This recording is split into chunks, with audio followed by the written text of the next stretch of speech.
Salam YouTuber pemula.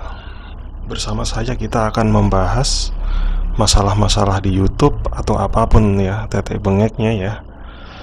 Tentang dolar, tentang teknologi segala macam ya, tentang pengembangan YouTube ya, tentang pembuatan YouTube dari awal ya. Sekarang kita bahas masalah waktu kita nge-YouTube gitu ya.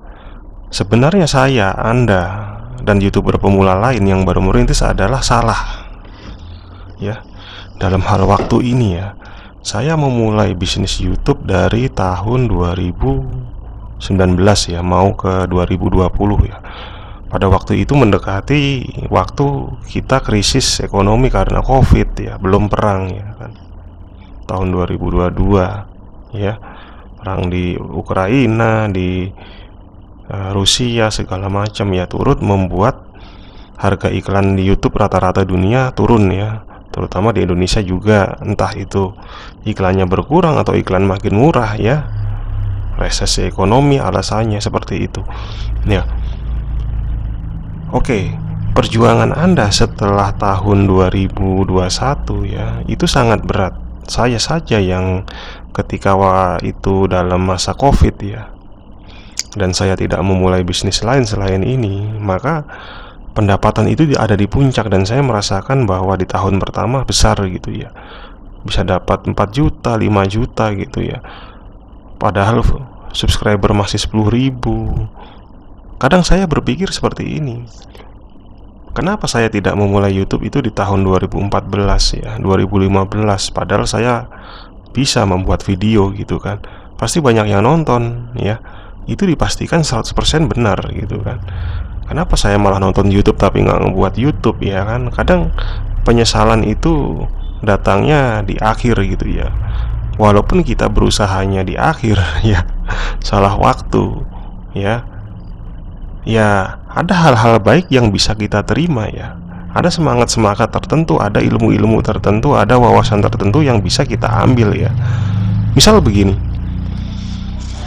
Anda sebagai YouTuber lama ya, tahun 2014 ya, Anda tahu peraturan segala macam yang tidak begitu ketatnya ya, bahwa YouTube re-upload ini yang begini-begini masih bisa ya, bahwa tontonan 10.000 views maka sudah jadi member YouTube ya kan, sudah menjadi YouTuber pemula. Sebegitu mudahnya ya Anda dimonet ya, dan Anda upload video orang. Oke, anggaplah Anda 2014 ya misalkan ya. Aturan-aturan itu oke lah, masih lesu gitu ya, tidak begitu mencekik Anda. Ketika tiba-tiba sudah tahun 2018 atau sekarang ya, Anda videonya sudah ribuan, subscriber Anda sudah ratusan ribu atau jutaan ya, YouTuber lama itu ya. Lalu karena masih re-upload dan itu aman ya, tiba-tiba bleng, Anda kena konten berulang, Anda di dismon ya. Lalu mengajukan langsung ke staf YouTube tidak akan bisa, karena kontennya ada yang re-upload sebagian besar ya, atau nggak mungkin re-upload itu nggak seberapa banyak, tapi video itu udah seberapa banyak viewsnya, maka akan ada goncangan bahkan jiwa terhadap YouTuber Anda ya, YouTuber seperti Anda ya, yang pemain lama gitu, yang re-upload. Oke ya, bisa dipahami ya. Oke. Nah, lalu apakah bisa dimonet lagi? Belum tentu. Karena yang sudah saya pernah tanya itu, YouTuber-YouTuber yang ada re-uploadnya itu bahkan sampai 15 kali belum dimonet ya. Dia amat sayang menghapus videonya yang terkena konten berulang itu. Oke. Jadi seperti buah si malakama, seperti pohon yang parasit gitu ya, di pohon lain gitu kan, seperti benalu gitu ya. Jadi dibiarkan begitu saja, nggak dapat uang ya, mau dihapus juga sama aja membakar diri. Semua kontennya ya kan, dipilih-pilih yang mana konten berulang juga bingung, yang viewsnya gede tapi udah dihapus, yang lainnya masih dianggap konten berulang ya kan. Sebagai YouTuber yang lumayan baru di tahun 2019, bahkan Anda yang 2023 ini, Anda banyak info ya. Anda punya banyak info tentang konten berulang, tentang hal ini ada yang baik atau enggak, tentang bahaya-bahaya YouTube yang peraturannya ketat, makin ketat ya. Jadi pemahaman YouTube di zaman sekarang itu semakin bagus dan mudah diketahui oleh Anda sebagai YouTuber pemula. Itu konsekuensi paling bagus saat ini ya. Ya. Jadi Anda lebih tahu dibanding mereka-mereka YouTuber lama ya, karena infonya sedikit, karena mereka berani ya, karena mereka nekat. Jadi sekarang Anda ini dibatasi, tidak bisa nekat ya.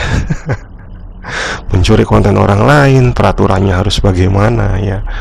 Jadi yang masalah sekarang ini, Anda tahu banyak wawasan dan ilmu dari YouTuber seperti saya, dari info-info dari Google, dari YouTube-nya sendiri segala macam ya. Akan tetapi di sini Anda akan kesulitan mencari dolarnya. Ya seperti saya. Di awal tahun saya dapat puncak. Sekarang video makin banyak, subscriber makin banyak, views total makin banyak. Viewsnya kalau nggak stagnan ya turun. Lagian kalau naik juga dolarnya juga jauh. Yang dulu segini videonya sama yang ditonton, sekarang segini dolarnya bro ya. Jadi sekarang permasalahannya adalah persaingan antar YouTuber sendiri ya. Mereka YouTuber pemula mungkin sama pintarnya dengan saya, mungkin setingkat dengan saya, tapi masalah mencari dolar itu masih terbatas gitu ya. Ya masih tergantung hoki, tergantung bagusnya video, tergantung teknik-teknik oplosnya ya kan. Keluar tenaga untuk mengoplos, perangkatnya bagaimana, membuat thumbnail bagaimana, membuat videonya bagaimana di menit pertama biar ditonton orang. Oke? Ya. Jadi tantangan untuk yang YouTuber lama itu mungkin dia mudah dismonet ya. Kalau dia udah tahu peraturannya bahwa video itu boleh mengambil hak cipta ya kan, tapi kalau Anda potong videonya, Anda bisukan suaranya, Anda beri narasi sendiri, itu aman ya. Oke. Ada YouTuber yang dulu itu tahu segitu, cuma nggak banyak ya. YouTuber sekarang pun kan lebih bisa banyak belajar dari konten-konten seperti itu yang mengajari itu ya.